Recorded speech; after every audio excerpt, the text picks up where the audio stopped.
group has been working together for about 6 years. It's grown, it's gotten smaller, it's gotten bigger. It was started off really as a means to communicate back to ISO of what brand owners needed, and that's kind of my function in here, is to help these guys get together and facilitate the group, but to take what they want and get that back into ISO, so we have ISO standards written around what we're doing. And what they want, and that it makes sense to the printers, and we're having a good communication back and forth. This team that we have, we meet on a monthly basis. We are supported by the FTA, the SGIA, the GAA, the Metal Decorators Association, and have I missed one? We'll leave it at that. I think I got pretty close on it. If I leave one out, I'm in trouble. Did I say PIA? Just to make sure I got them all covered. So we've got support from the industry that's taking our message out and our schema out and pushing that out into the supply chains. And with that, I'm going to introduce our esteemed panel. We have Michael Johns from 3M, Ann Archer from Barilla, and Barry Sannel from Diageo. We are a large group of brand owners and companies that our goal was to try and take this data and help get everybody on the same page, so each brand's not having their own message out to their supply chain. We wanted to simplify this and make it where it was a much better workflow. And we didn't ask everyone to do something different from every brand. So their heart's in the right place. They want to make everybody successful. And at that, I'm going to hand this back over to you, and I'll sit down and ask questions. I'll start with introductions then. Obviously, as Steve said, I'm Michael John. I represent print quality at 3M for the Consumer Business Division. Consumer Business Division are the brands that you're familiar with: Scotch, Filtrete, Blue, etc. I came to 3M almost 6 years ago now, and I wasn't hired for the role that I'm in. We had a print quality program in place, but it was pretty loosely based, and I went to my manager and asked if we should maybe think about having one person drive this program. And so 3 years ago, I got permission to begin the print quality program at 3M. And shortly after that, I'd had some conversations with Steve, and he invited me on the council. And what I really liked about being invited on the council and having so many CPCs as part of that program is that I'm not alone when I'm making decisions. I can run things by the council, and they'll just refer me back to an ISO standard. But at that point, though, I can just say, hey, does this language look good in this document? Does it feel right? What do you guys think? And it's nice to be able to know that as a collective unit, we're driving one thing together, and it's not just 3M or Barilla or Diageo acting independently.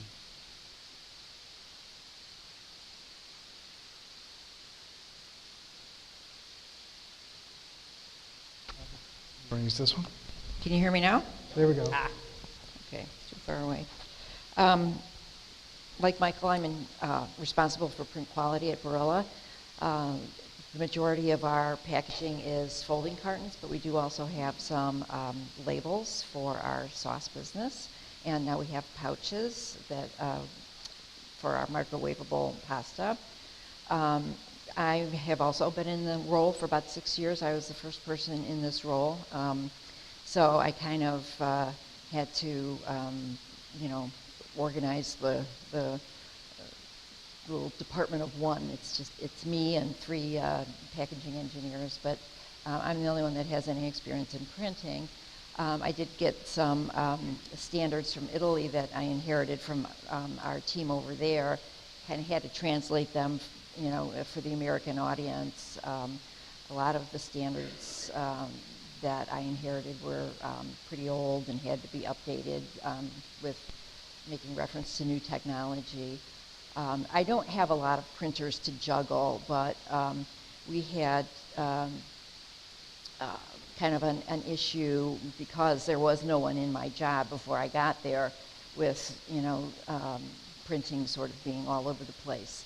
So it sort of is coincidental that right about the time that I was developing these standards for my vendors, I found out about this group and joined the group, and it's been really good for me because it validates what I'm doing. I'm doing the same thing that my colleagues are doing in the States, not necessarily in Italy.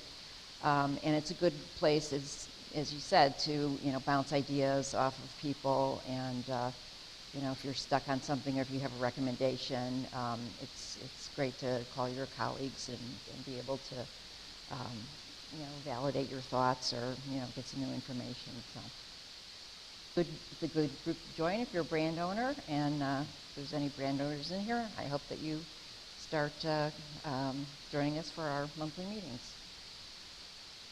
Great. So I'm Barry Sandel. I work for Diageo North America, and I'm in charge of all of the packaging, graphics, commercialization for all North American packaging. Been with Diageo for 8 years. Oops.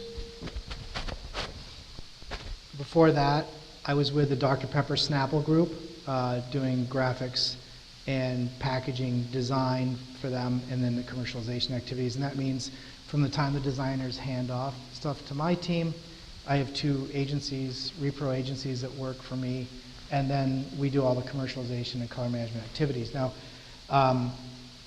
when I came to Diageo, I was lucky. We already had a great process in place. We had somebody that worked at Diageo and should be here today, but he isn't here today. Kevin Chop started this journey, and then what happened was I took it on, and basically it wasn't well known to our suppliers that these were our requirements. So I helped rewrite the requirements with Steve Smiley's help, and that's where I discovered Steve Smiley. So we have some of the most complex packaging, so it's really important our suppliers know what our metrics are, and the metrics have to work with all of our suppliers. So the reason that I joined this group was because there aren't that many people to talk to that do what I do in North America. To be honest with you, I mean, we sat down and we were already like throwing terms out that when I talk to people, they sort of stare at me. So it's great to have a place to go. And again, you saw all of these during our monthly meetings. There are folks from these other companies that do what we do on this call, and we talk about the challenges that we have and how we can overcome them. So it's a really excellent group. And the other thing that's a real benefit to me is that we have a direct input onto the ISO.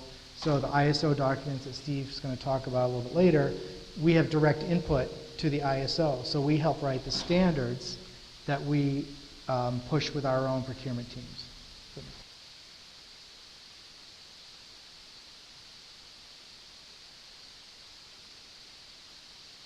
Do we have a person to manage? There it is. So one of the standards that we Just talk loud. Protect.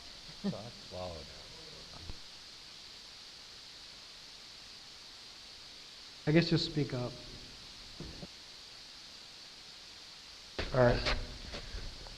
So again, as Barry pointed out, we started this group with Kimberly Clark and Diageo, and we sat down and we met for a while, and we started the foundation of this 19303 ISO standard. The way the standard was, it started off as a standard. You shall do this, you shall do this, you shall do that, and then we got into some issues from ISO politics that we've turned it into a technical report. It's a should do this, should do this, should do this for everyone in the supply chain. And all of our brands have contributed into this and have ownership in this document. It's really exciting to me. The document is finished and ready for publication. However, the ISO committee has now said you need to change it all back to shalls and turn it back in and make it an international standard. And I think I've found a way around that. We're probably going to have this published in the next 2 months. And it will probably still say shoulds. It has an annex inside of it for flexography from the FDA, for gravure from the GAA, for digital from the SGIA, and did I miss one? So offset gravure, and a offset version that was written by Bill Pope. Thank you. Here you go. You want to take that and you can manage the thing? So this standard is something that's available. again, there's been a lot of contributions by the brands to get this in place. So it's something you should look for, in my opinion. Doing the things in the standard gets you to be one of the top 10% of the printers in the industry.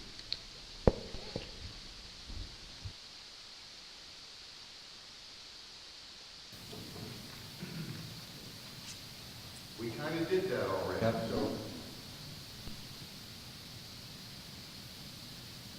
I'm going to hand that to my panel.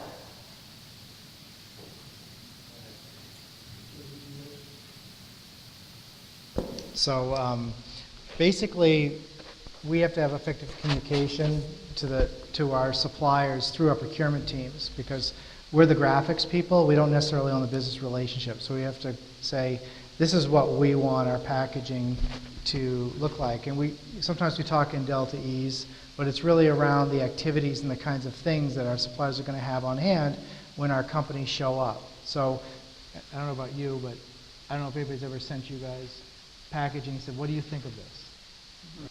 Right. All right? Yeah. As soon as I stick a Spectra on it, I'll let you know. That's So a lot of times in the past, I get a phone call from somewhere in North America saying, we saw this thing and we don't like the way it looks.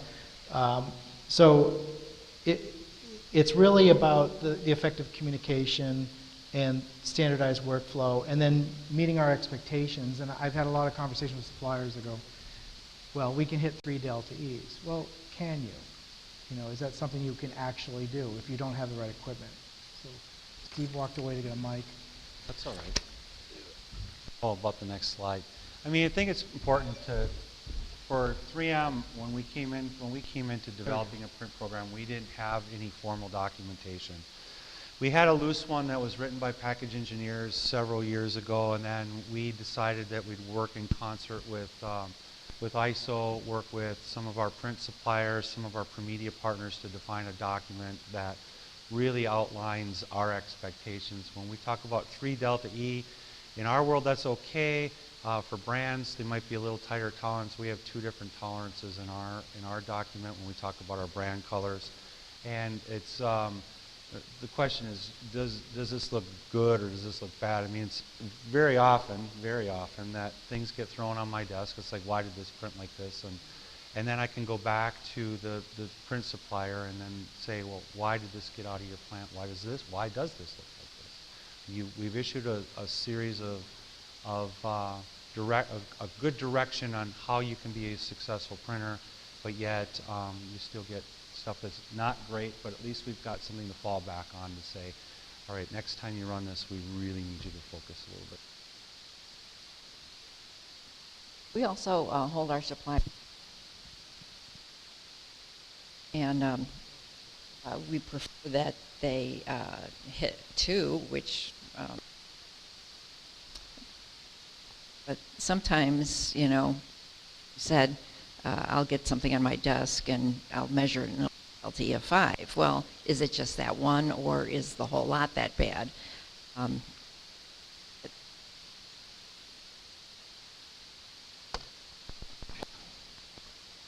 Yeah, this isn't good mic day. Thanks. I get a handful of samples. Marketing gets a handful of samples.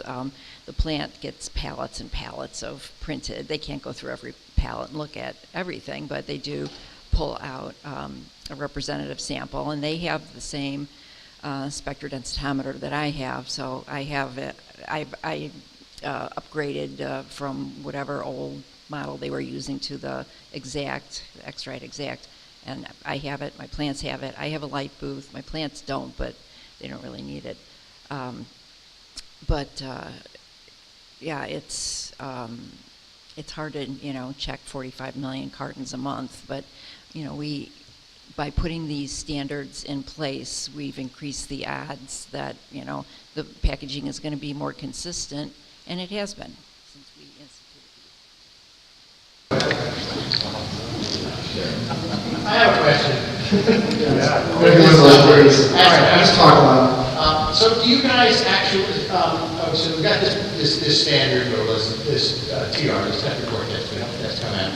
Have you now taken that and used that to create your own individualized We used to have one, back in the old days, we used to have a book, basically, we do the target, we do a standard, we print it, that was the standard, we put it away in an envelope in a dark place, bring it back out every time you're in, that's what it was. That's a great point. So what's your question regarding that? And I know exactly what you're talking about. But go ahead. No, yeah, Oh, no.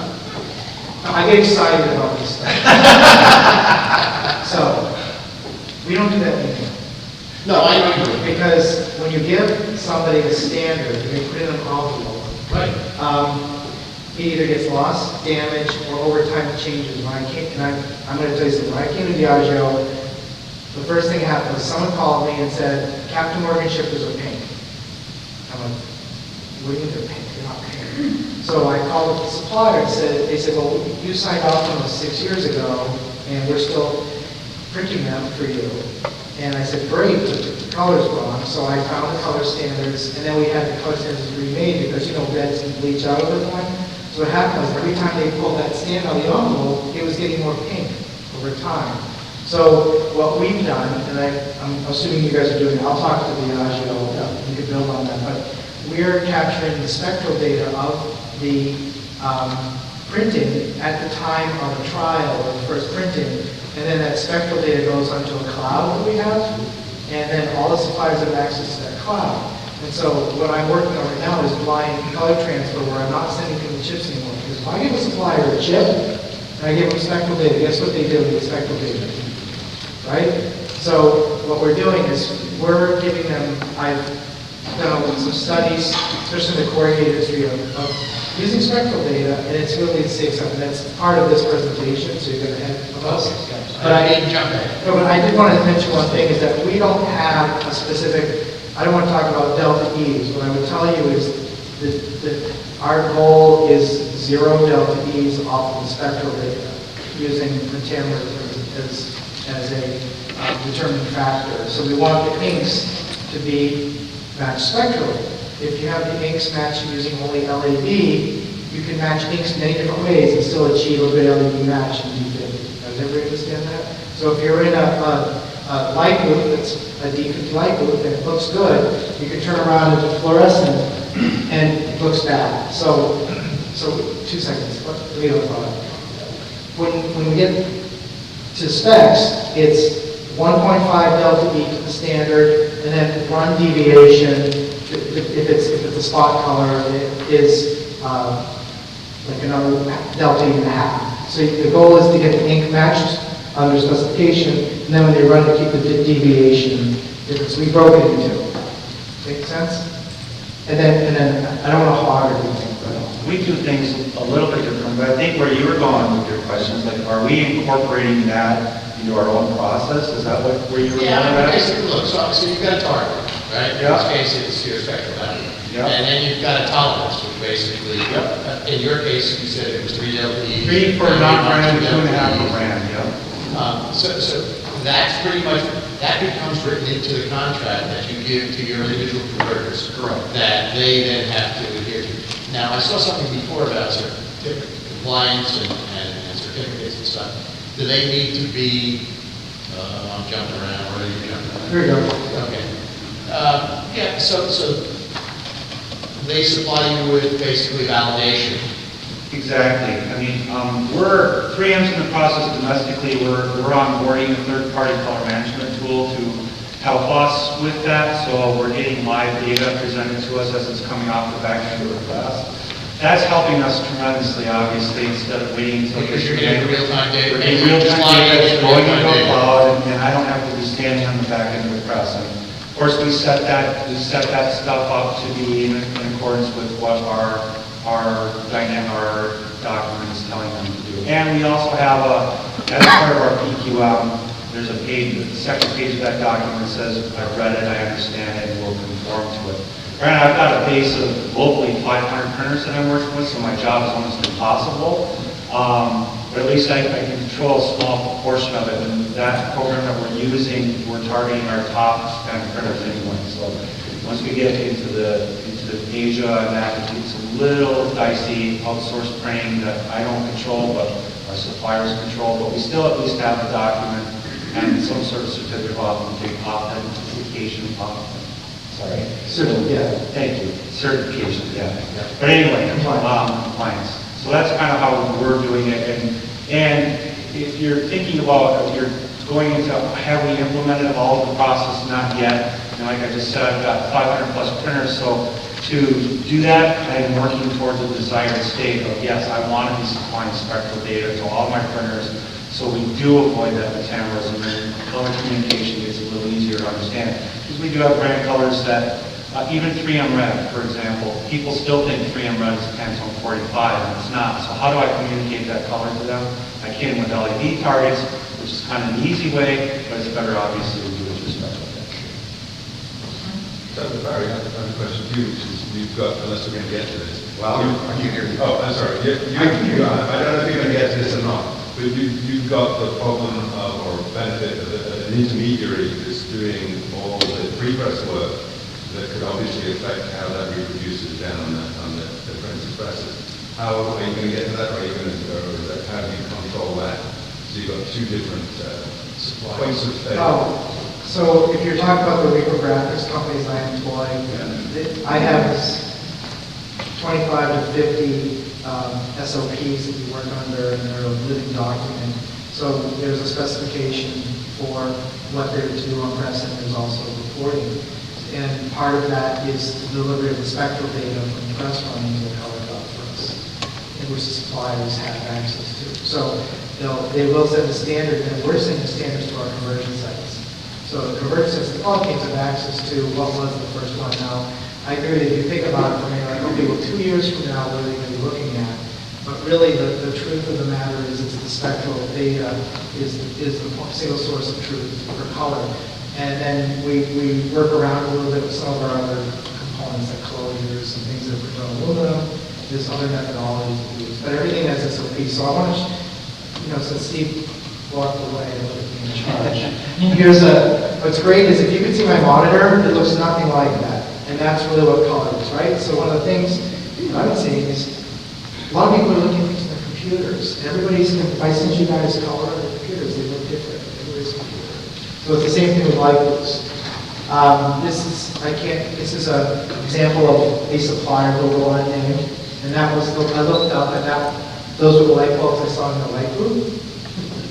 So if you can imagine what that's like. And then they had a Pantone book there. You can tell it's the same picture because you can see the two different color light blues in the Pantone shot. But is there anybody here from Pantone? No, seriously. It will be in a few minutes. Okay. Pantone is great as a color specifier. It's not good as a color standard. And they might argue that with me if they were here. But at the PIA conference I attended last year, basically they said that they guarantee their stretching objective is 3 delta E's for their bulbs coming out of the factory. Okay, so if you're standing on Pantone and delta E's, your target is already moved. So the stuff that we're talking about here is getting that target not to move. So it doesn't move. And this is all stuff that affects your delta E. So if you have bad light blues, that's Pantone colors, and obsolete spectrophotometers, now your delta E, which you think is 3, is now really 6 because all of those things are controlled. So what we're saying here is we're all sitting here together to say that we rely on one standard. If the suppliers rely on the same thing, which is really simple, light blues, doesn't people, and having good equipment, you're already going to come to the game.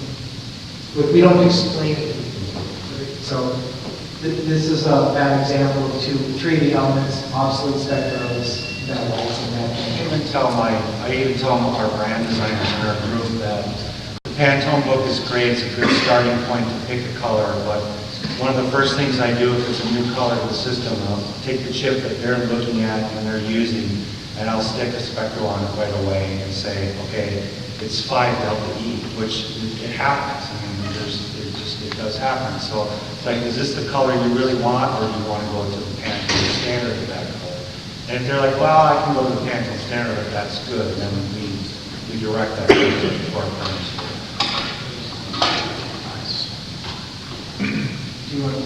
We, up until recently, didn't really Pantone color. We had special brand colors, but we underwent global redesign back in 2015, and the design firm specified a Boral red and a Boral blue, which was really great for me because every marketing person that came along saw red differently or blue differently and wanted me to tweak it, you know. And then they would move on to another job, and the next person would come in and they would want me to tweak it this way or that way. So I'm really happy not to have special colors anymore and to stick to the Pantone colors. At least it's, you know, kind of, it evens the playing field out. So the other thing is color testing people and having people who can see color. These are a couple of quality people from one of our commercial sites. And getting them excited about color is half the battle.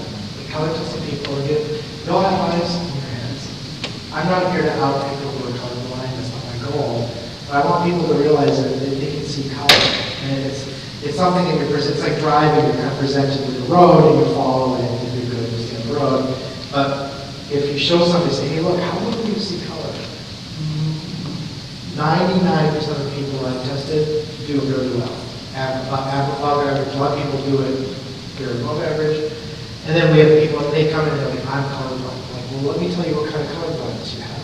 So we color test all the quality teams, and we require this as part of the specification. And it's written into the document that Steve's working on, which is having people who can see color work on our business. I don't know if you're talking about seeing color. Yeah, we also tested all of our marketing people. We also tested our co-packers and the people at our plants that view incoming samples. And of all of the people that I tested over, 5 months or so, there was only one person who I had to tell, I don't think you should be looking at our cartons. Find somebody else.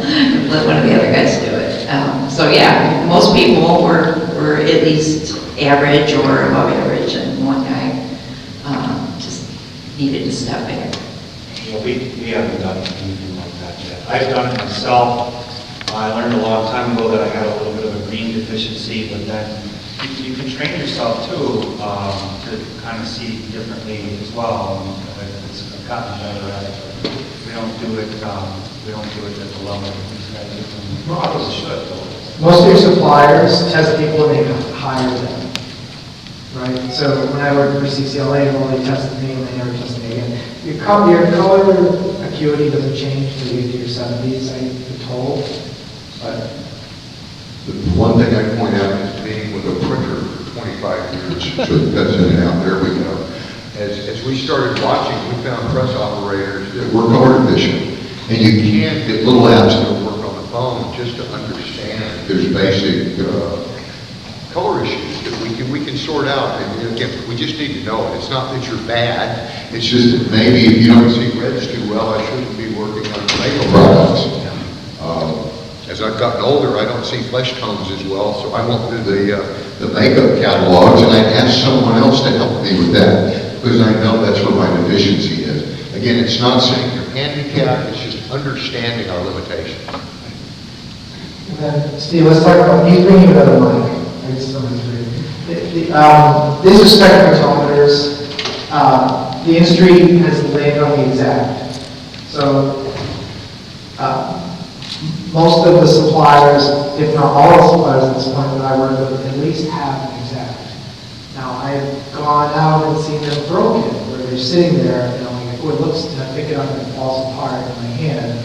But half of it is having the tools. So those 3 tools there, that's a Testron, which we use for cans, and aluminum and shiny things. There's the CI64 UV, which is used for reflective metallic.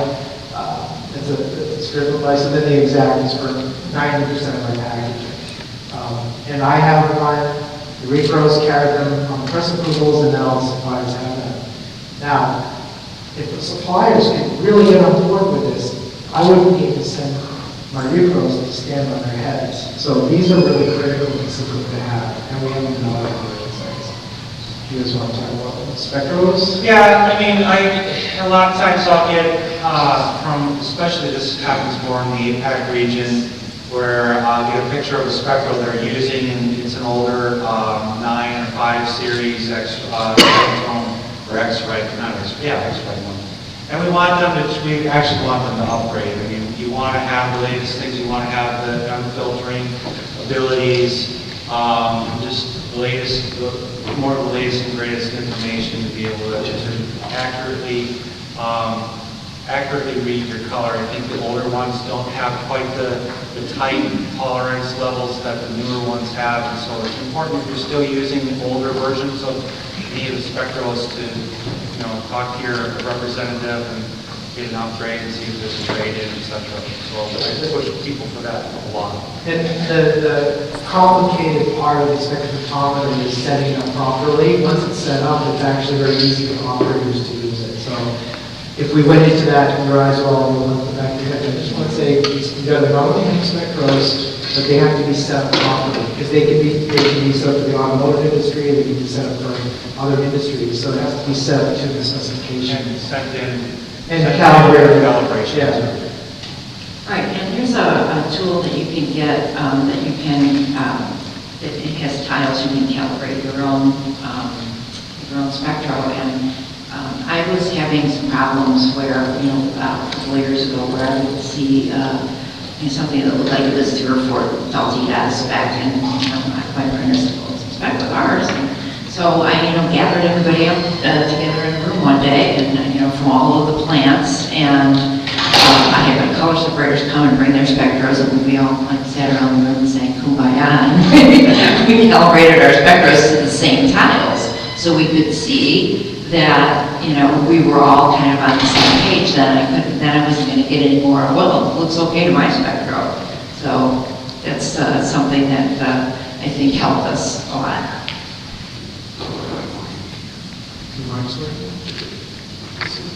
So here's the next slide. So what is color management? And I think it's pretty straightforward. I mean, it's just communicating what you want, what are your expectations. Whether you do it various way, or with me, I'm using Pantone standards, the 2010 Pantone standards for our non-brand colors. Our brands, we're a little bit different. Our brand colors were established before the change happened in 2010. So our brand colors are based off of the 2003 standards. And I've got MIF and CXF files for all of those that I give to all of our new suppliers to be able to align to those. So it's just getting them to understand what expectations are for communicating color, however you choose to do it. Let's affect all that, of course. But we don't want to be the people that you reach out to and say, hey, is this the right color? Because we're working, if you multiply the number of components that we work on, by the number of the colors that are in those components, it's in the tens or hundreds of thousands. So we would have to clone ourselves to be able to do that. So it's also about the expectations about what they're going to achieve when they print for us. And when my team leaves, all we have is what the supplier can deliver to after that. Yeah, there's a lot of managing expectations, and also educating people who didn't grow up in this business and don't know what these terms mean. And I always, once a year, I have a Printing 101 seminar for all the new hires. And I explain to them, and I have lots and lots of visuals that I can show them. What is a light booth? I can take them down into the packaging lab and show them my big light booth. When I first started, there was a little tiny light booth like the one over against the wall that was in a conference room with next to a window. And, or a lot of times the marketing people were looking at proofs, under the lights on a rainy day, it was just all over the place. And then there was a lack of understanding of, why aren't we more consistent on press, or on shelf, I should say. So, yeah, it's just like you have to understand, that not everybody speaks our language, and there's a certain amount of education that needs to go along with the job, and then managing expectations. Yeah, education is key. I put this slide in from the architect, but it's really design intent, plus communication to color, use the printer, and then using standards, whether the standards for what you're going to do or the standards of packaging. I brought this with me, which I'm going to show all of you. So we went on press with a brand team because when the agency gave us the new smell red, they didn't really define it to us in such a way it had Pantone, but they weren't sure that they really wanted the red that the Pantone communicated, so we went on press at our suppliers and print these.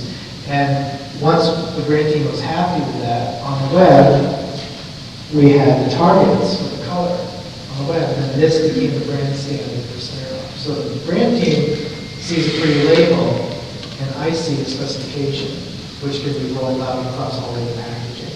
So that's where we're doing something that's involving the brand teams early on, and then once they're happy, I say, thank you, we've got it, we locked it in, and then we go and we adapt the other 500 components for Snare. So that's the standard part of it. And then the output is really up to print quality and the suppliers to using the data we're giving them to just, you have to run it a year later, don't go back to the envelope. Don't go back to the envelope and pull it out and say, well, 2 years ago it looked like this. Go to the data, because over time, the envelope, something else is going to change. And then we have, if you guys are nerds, if there's any nerds in the room, if you're just using LAB data, that's the red circle. I will use a pointer, see if it works. This could be the LAB, that could be the standard for the color, and this is the LAB or the delta E tolerance. If you don't give the supplier the spectral data, you're really shooting at a moving target, because if you're talking about a green or an orange color, you can match them using several different ink formulas. So you could hit a positive passing grade for your delta E's with LEDs, and bring it back to your brand team and say, well, your science doesn't work, because it clearly looks different, right?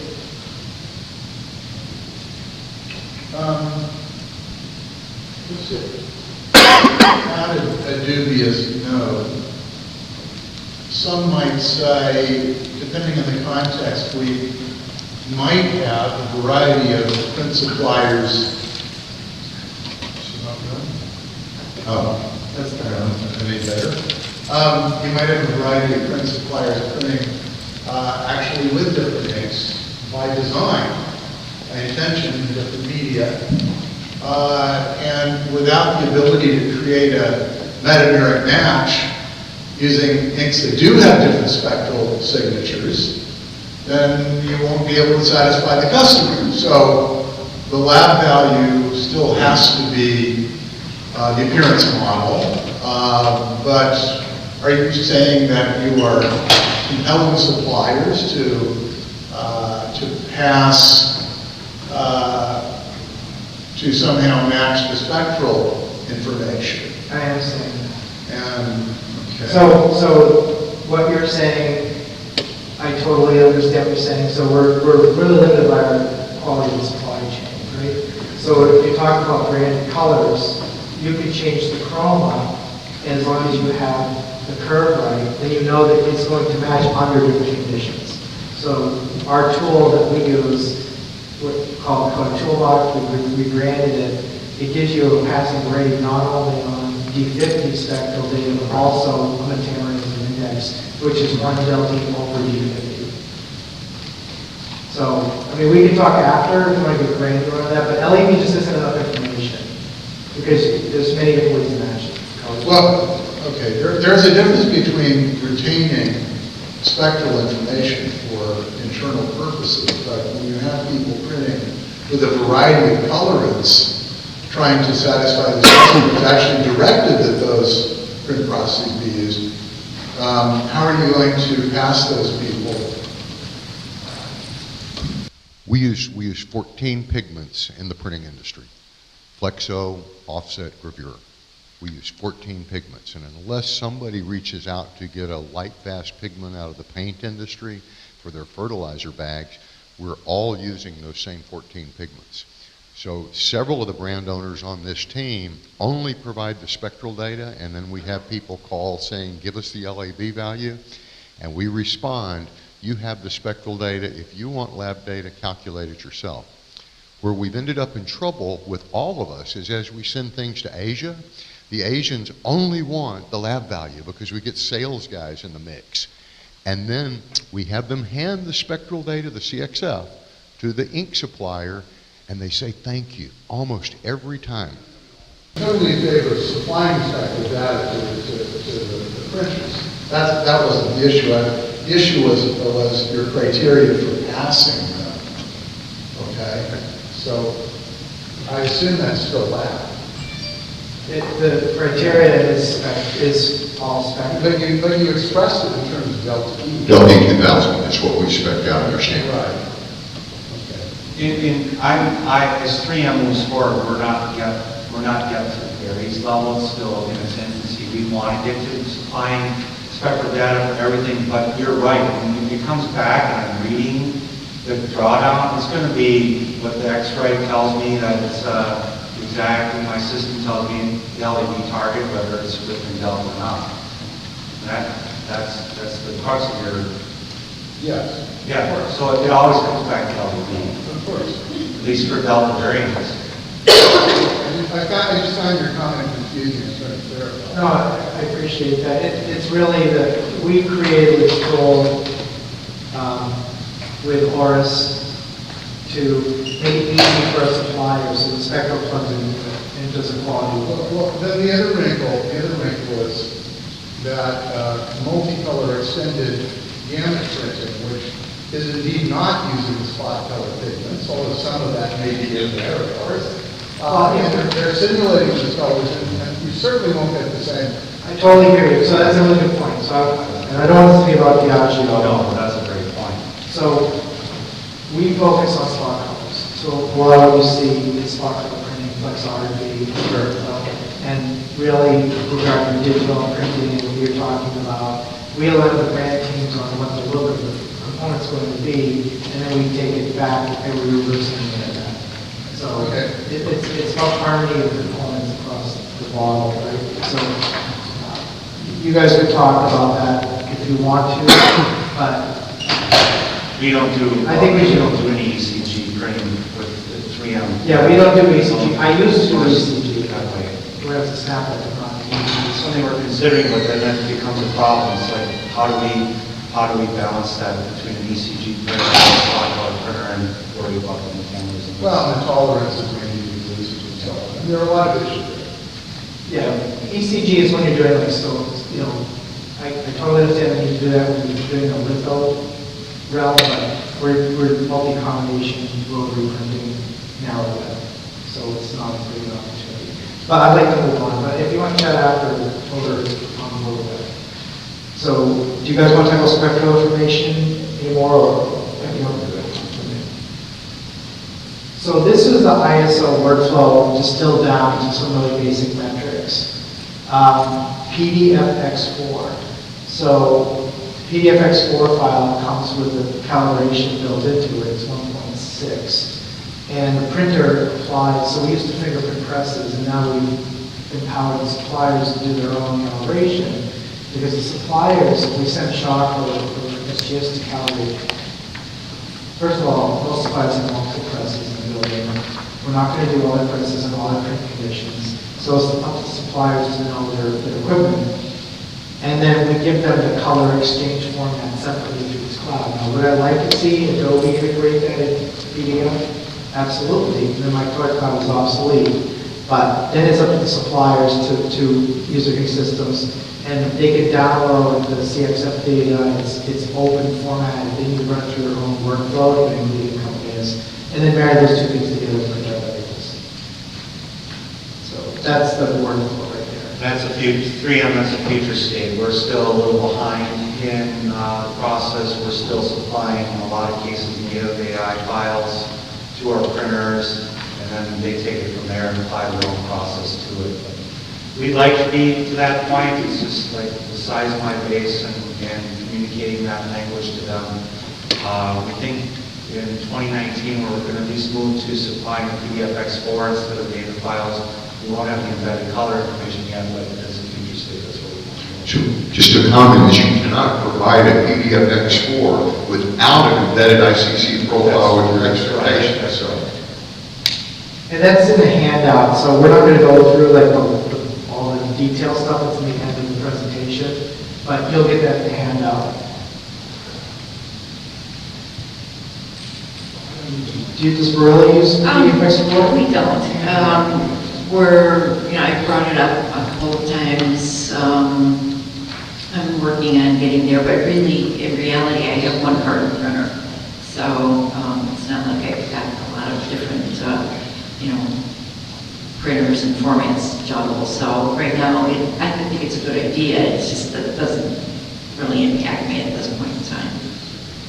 The thing about PDF Explorer, if you look at it from our perspective, is it's one format. So 3 years ago, we did some research and found out that we were sending out 8 different formats of files, depending who the supplier was, and it was costing us money. So we aligned on PDF Explorer, and it was one of the smoothest transitions that they get one phone call from, because they can open it in Illustrator, it has all the metadata. So we didn't get one phone call from the supplier saying that we can't work with PDF Explorer. So it just makes my job easier and allows us to codify the files we send out. So I think that's it for us. Hey, Steve? Steve, did you want Debbie to talk for a minute, or we're sort of to the end? We have another 10 minutes. A couple of things I wanted to point out is we do have a view booth back over here in the back for anybody that hasn't seen a Metameric index or a Metameric mismatch. So we've got a couple of samples in here, and I put an UGRA scale in all the folders. If you have them in the correct lighting, it's going to appear as a common green strip. If you have them in the wrong lighting, it's going to look as a two different colors on it. They're the same LAB value under D50, but they're not going to match in the view booth. Yes, sir? I have a question. Okay.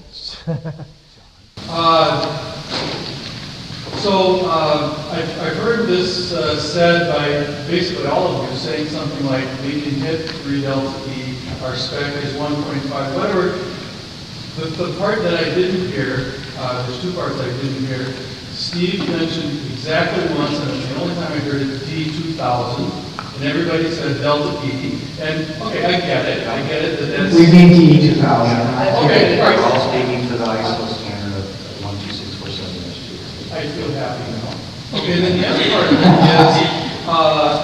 is when you say I can hit 1.5 delta E, or the printer has to hold within 1.5 delta E, how do people interpret that? Does the contract say every single sheet that's printed has to be within a certain delta E, or does it say it's up to you to decide how many have to be in, or do they naturally go to, is it TR-016 that says 95% have to be? Go back to the ISO standards. It was all set up for hand reading, and it says you shall be within this tolerance for 68% of the printed data. 3 sigma on standard deviation, because we're just randomly measuring. So I believe that's the way some of these systems are set up. We have an aim. If I ask Barry, what's your goal, delta E? 0.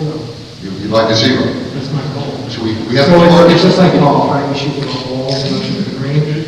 You're going to get there in 0 shots? I can tell you that there's suppliers that tell us we can, because of our material, we can only hit 3 delta E, and I get it, but I challenge them and say, show me that. And it comes down to when do you flip the switch from setup to run, right? And what's the consumer, what are we going to notice if you're shipping us your setup waste?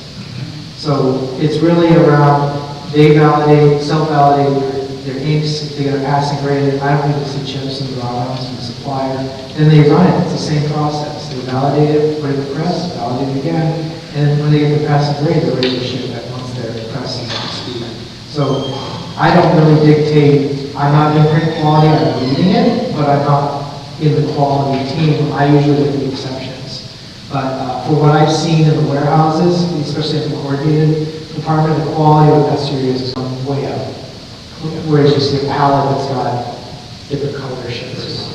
To me, it's a little bit more about, they know they're being watched. And we Yes. do know that you can't get 100% compliance on every run throughout the run. You're going to have variation. At least I understand that. So if I go to the store and I see something that looks off, I'm going to pull it and buy it and bring it back and start reading it. And then I'll look up in the system to see when it ran. and see the numbers they had. They were really close to the bubble. I might say something, but if it's something was like, all right, I'm noticing Pantone XYZ is constantly pretty close to the bubble, or it's a little bit over, I'll pick up the phone and have a conversation and begin to say, okay, what's going on? Why is this happening? But understanding, and there is an understanding, there has to be, that throughout the run, you're going to have some variation. And so it's going to creep over. Sometimes you're going to get dry back, so they're taking these readings when they're wet, typically, and then goes to the store, dries back a little bit, might be under a light source for a while, so that changes the pigments. How many measurements do you have in a run? For me, a lot of 3M is a little different where we do a lot of short run stuff. So my goal is just that they get a passing number and then they can ship it. We do runs week to week to week, so they should be reading the press runs at least week to week to week because they're feeding into the system that I have, at least for the core purpose of talking about. When it comes to the ones that aren't under my program yet or under the third-party software that we're managing, then they send me sheets or they send me partial rolls, and then I grab just a section of the rolls, start reading it, and see where we're at. Inside the folder, you'll find the detailed specifications for the requirements for each part of the supply chain, the tools that are required. But kind of what I've been encouraging these guys as they let me hang out in the meetings is, if you order a screw and you want 10 threads per millimeter and they need to be this far apart, we should be expecting that back from our suppliers. If we get some that are wrong, we should be able to reach out to the supplier and say, let me see your trend data. So we've asked the suppliers in a lot of cases throughout the industry, what's your number? What do you run to on your substrate? And then we can make discussions on that in procurement and how we move ahead with the job. Again, we get corrugated, sometimes it's going to be a 3.5 delta E from paper batch to paper batch. That has to be weighed into it. Mm-hmm. And we have quality teams at both of our plants here in the U.S. that check incoming loads. And if they see, and we're not only looking for delta E, we're also looking for scratching and other print defects. So if they start to see a large number, they'll push the load off to the side and contact the printer.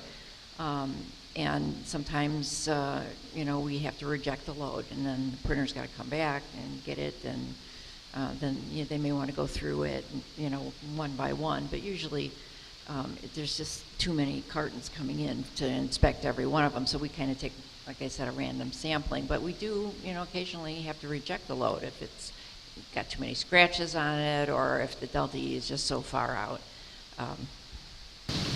Bill, your question? Yeah, so we talked a lot about spot colors, LTEs. I guess I wonder about process work too. And depending on the market, maybe more or less of it. And when we talk about the tammers, let me ask this question. How many of you use inkjet proofs to communicate contract color approvals to your printers? For process? Occasionally, but not Not nearly as we used to. Mostly the higher-end corrugated companies need that. And if the spot color we're defining isn't a good match, so the proofs are calibrated, and if the color is a good match, we can include the date. They can go and click on the data. But I'm talking about like 4-color process for an imagery, like photograph type stuff. I haven't seen anything that we can't reproduce at a high-end corrugated company. Because my concern is we talk about the tampers and the dyes that are in an inkjet proof. Now you go with inks with pigments on press. It's the same issue you would have with spot colors. So does the tamper. Yeah, we wouldn't even prove that. Yeah, we wouldn't. It's for us, we will think about our process a little bit. When we're doing something new with a lot of our packaging doesn't have a lot of process on it, except for like braces and supports, our base and Futuro lines. And when we do new to the world stuff and we're sending out, we are generating some sort of contract proof. And we're hoping that when they're at the facility that we're printing, they're at least looking at a D50 lighting. I can't control if they're not. Sometimes it comes back to me and the skin looks a little blue, or the skin looks a little pink, or yellow, or jaundice, or whatever. All I can do is go back to them and say it's not quite right. I do read the color bars to a certain delta variance, so is it 5 for black and 3.5 for the other ones? And I can tell if there's a contamination issue, like I just recently had some stuff where yellow came back and the density was really good, but the delta variance was like 4. And it's like, what's going on? And it was huey blue, so they were getting some contamination, and I let them know that. It's like, there's a problem with your yellow paint. You're never going to be able to you're never going to have a good color because you're huey blue here and something's making that happen. So I kind of control it mostly through visual. Obviously, G7 is part of that. You've got the overprints that you could be reading and that kind of stuff too. But bottom line for what we do so little of it. We don't do a lot of contract with, it comes down to just visual. Where we get in trouble as the printer is we'll have our controlled lighting, T50, we'll have the inkjet proof against the fresh sheet. Yeah, But lots of our customers will be sitting with office lighting or something else. I And feel we like get a call that's saying, you guys terrible. screwed up. Yeah, that's terrible. So I'm in between you and Brandon for that conversation. I've put light booths in New York City and put light booths in the convention sites. So I say, wait, time out, talking about color. I had last week, someone's looking at the color on the call, there's a light bulb behind them. Get this light bulb, and hold on, time out. What are you doing? So I'm like the voice of reason. They all know the printer, so they accept that. But getting back to your earlier comment about the proofing, our New World stuff goes through the process I outlined earlier, which is we go and press and align with branding or color. Those presses all have targets on them. And then once we do the adaptation and we went through our governance flow, then my team goes back on press to validate that we align to what was approved in the trial. It sounds cumbersome, but it always delivers. And the brand teams are very proud of it. It comes up on this brand, Crown Royal, Smirnoff, any of the brands that we do it for everything, but the priority brands, we make sure that we're delivering. The reporting schema that we have said should do is that once you have received the intent characterization data set, you should document how close you are for your solids and 50s to that characterization data set. And again, it's verbiage that everything we've got in the schema has been pulled out of other ISO standards. So we want something that would be globally adherable to and something that would be easy enough to communicate. So we're saying you'll get an embedded profile, and we'd like to know how close you're going to be to that embedded profile in that procurement contract. Solids and 50. There is LAB values for the, again, we pulled it out of the 12647 Part 6, where there is a spec. Again, these are not part of the mandatory schema because that's a discussion point between you and the brand owners or between you and procurement. So that's something I don't think we could ever spec out as saying you shall be within a 2 when we know the process may be within a 3 or 4. And I've got to keep us rolling along because we're almost at the end of our time. Yeah. Mm-hmm. Debbie in the folder, Debbie Debbie at AP Tech has put together a bundle of these standards. Would you like to talk about that a little more than I could do it? So all the standards that are referred to in our schema are available. Yeah, there's a list of these standards in the back of the folder. If any of you are interested in purchasing these standards, we're happy to sell them to you at the member price, 10% discount. So and if you have questions about any of these standards, just contact me. My contact information is in the folder as well. Thank you for coming. Thank you.